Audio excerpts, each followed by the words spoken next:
Hello fellow dragons, it's Shane from Astral Dragon Gaming, and this is my review of Sekiro, Shadows Die Twice. So, you want to be a shinobi? You want to take on samurai? You want to take on Ronin? You want to take on just average people with spears and other things? And there's also ogres and a whole list of other things. Oh, and a snake, you know, the size of a train. That is like 6 times bigger than any train you've ever seen. Yeah, this is Sekiro, Shadows Die Twice. A game from Software.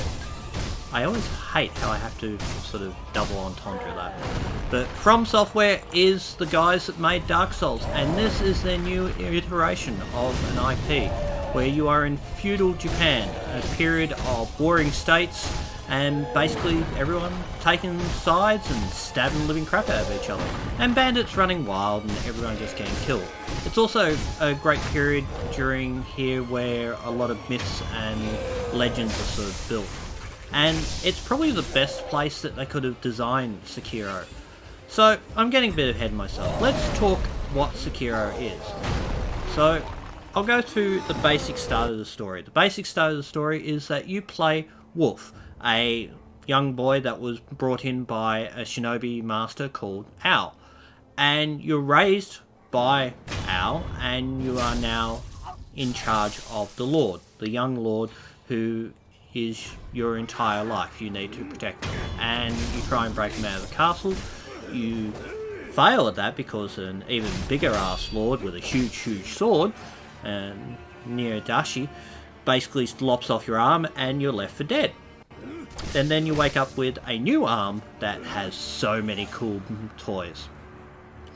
And that's basically the whole idea. And from there, it's an entire race to try and get back your lord and sort of redeem your honor and all that. If I sound nasally or I can start coughing fits or anything, I do apologize. I'm catching up from a unpleasant cold or something. It was really unpleasant. So we'll go over some of the basic ideas.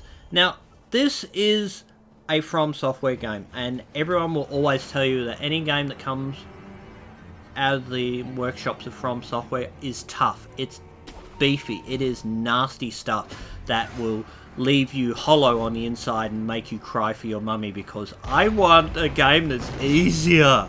And no, you don't get that from a From Software game. It is not designed like that. It is designed to test your mental faculties. It's designed to test your understanding of the world in which they put you in and understand the rules. And here, they're much different from the original games of the Soulsborns, like Bloodborne, Dark Souls 1, 2, and 3, even Demon Souls.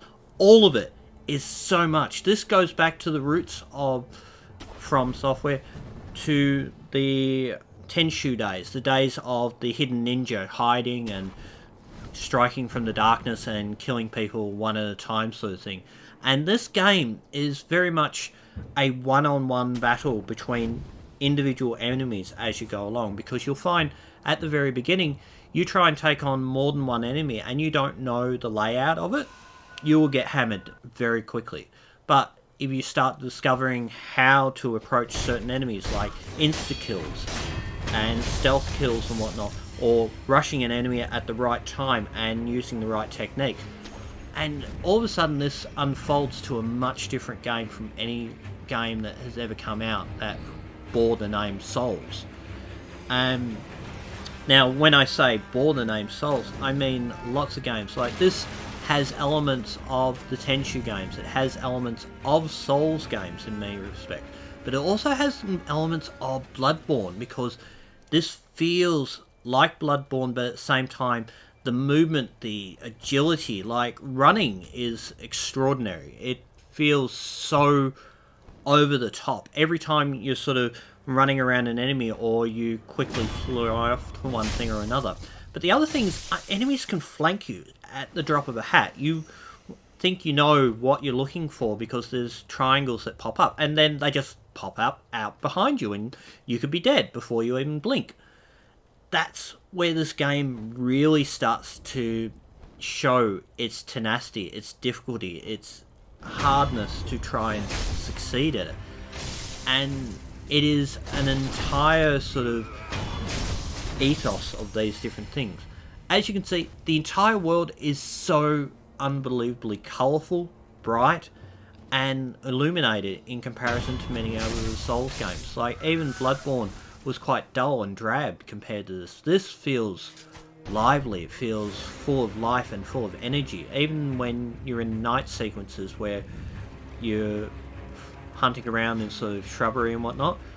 But there are so many elements that make this game so much more enjoyable than some of the other Souls games. Like, I played Dark Souls 1, 2 and 3.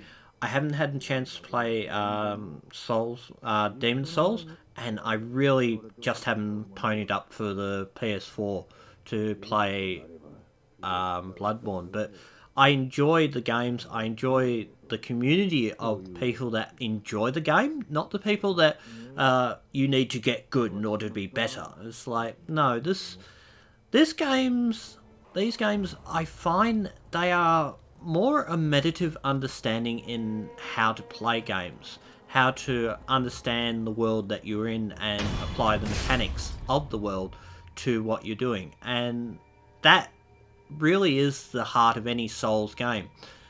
Now, there are many different mechanics, like you have the grappling hook, you have different weapon structures that you can attach to your prosthetic arm, such as an axe, spear, defense fan. Even your grappling hook will get upgraded at some point to be able to better grab enemies and whatnot.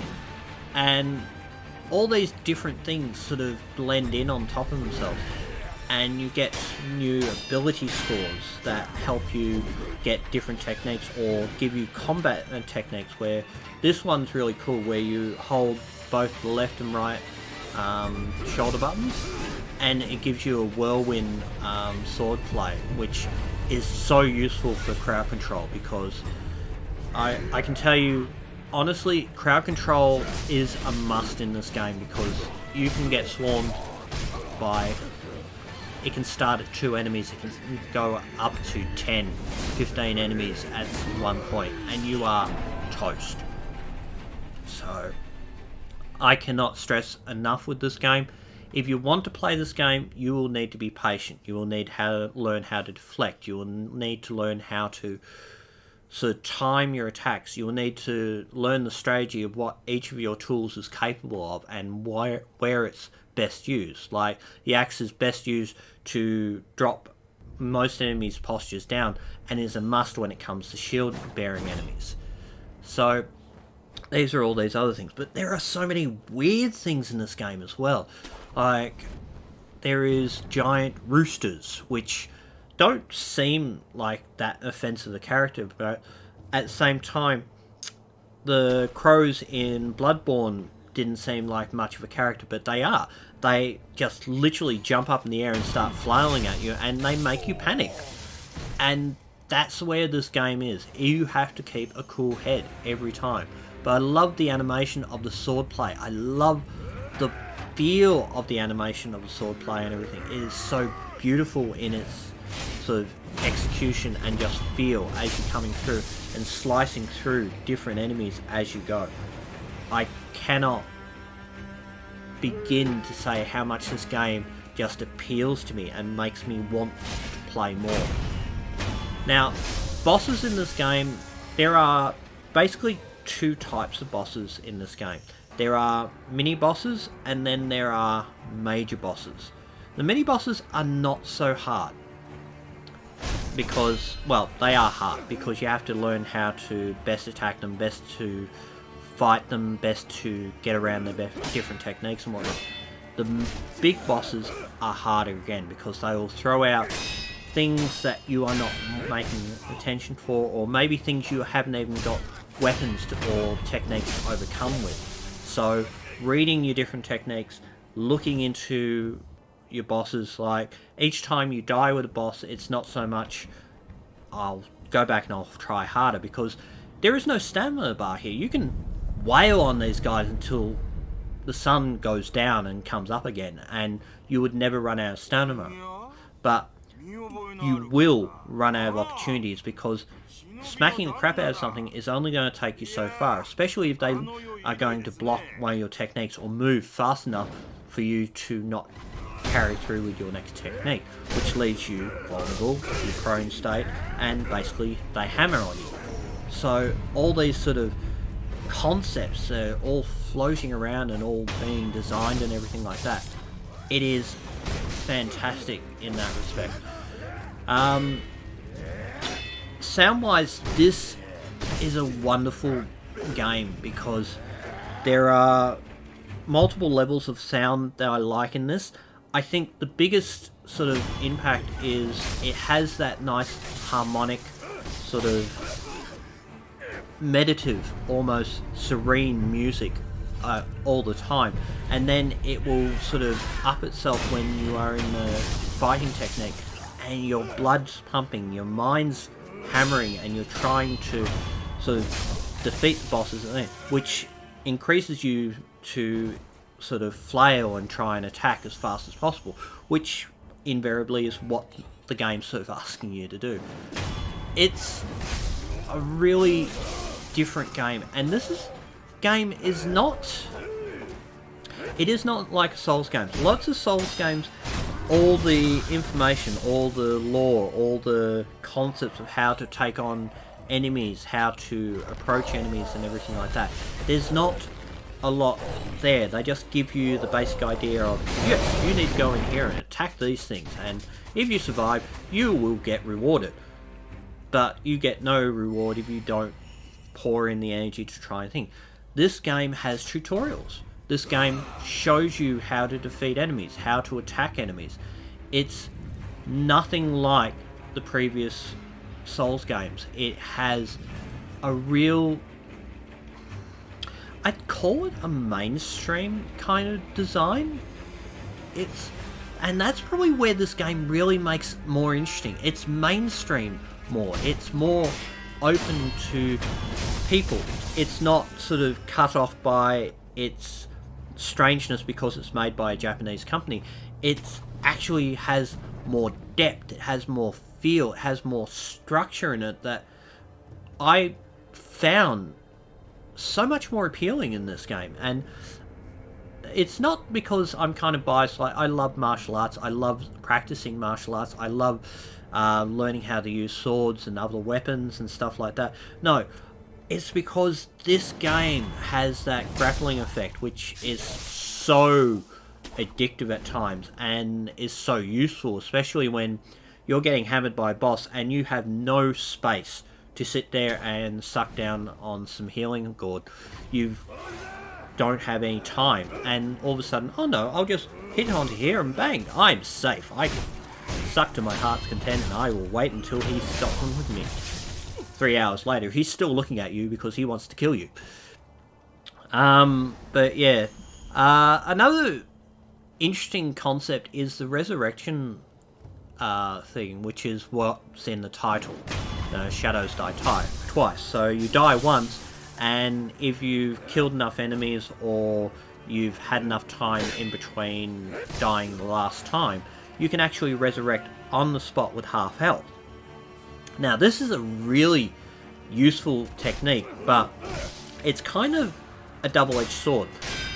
If you have died amongst a whole field of enemies, if you resurrect in between them, unless you have a massively good strategy or really good way of escaping and then coming back into the fray and taking everyone out, it's useless. But at the same time, it creates a level of confidence that you go, I only need to hit this guy 5 more times and I'm going to win. And of course you resurrect and go hammer and tong. But it comes with a very, very fine edge to it. Every time you resurrect, die and resurrect every single time, you will actually start to cause a disease which is called dragon rot, which will start to affect the NPCs in the world around you. So you will start finding all these people in the world that are coughing and splurting and slowly dying because of your interaction and because of your inability to stay alive longer, which gives that kind of moral compass structure in it, which is where the game's multiple endings start opening up. And that is the entire sort of premise of the game, and I really found that sort of stressful very soon. You learn a lot about the Dragon Lord, and I'm not going to break the storyline and tell you things that I've learned as I've come through, but it's a lot of things, and it's given to you in plain simple thing. You can search and find out even more information and get an even deeper understanding, but overall you can get the general storyline of the entire game within the first hour, and boom, you understand everything about the game. And everything after that is just pure fun. Let's go jump around and kill people with a huge katana and a huge grappling hook. And look, it even fires shurikens. I love that. Shurikens are a really useful tool, especially if you get one of the techniques which allows you to do a follow-up, so you can throw a shuriken and then all of a sudden just come straight in with your sword right after the attack. Or you can grapple to certain enemies, and then as you're grappling you can slice through the air, and all sorts of other techniques that are really a great sort of change to the Dark Souls games. It's not hide behind your shield in turtle mode in like the Dark Souls games, or just try and dodge as fast as you can in the Bloodborne games. This has so much more strategy. It has so much more sort of depth and energy into it that I cannot recommend this game even any more than what it is. If you don't like Souls games, I can understand that, and because it has such a deep lore and so much sort of history and everything, I can see why a lot of people would never touch a Souls game. But this game is a brand new game, it's a brand new IP, and it is a very much brand new sort of concept design, which feels energetic, it feels fantastic, and it feels fresh, it feels new, it feels so worth the time and energy. So, I've been Shane from Astral Dragon Gaming. I hope you enjoyed my review. Please hit the subscribe and the like button down below, and make sure you hit the bell icon if you want to come back and see me again. Other than that, I hope you enjoyed the game, and have a watch of my deaths, because I died kind of a low times trying to take out the chain ogre. I beat him, but it took a long time to defeat that guy, and it was really, really, really hard. So, if you enjoy someone watching themselves sort of hammer at one particular boss and die up time and time again, please come watch and enjoy my video, and I will see you next time on Astral Dragon Gaming. Bye for now.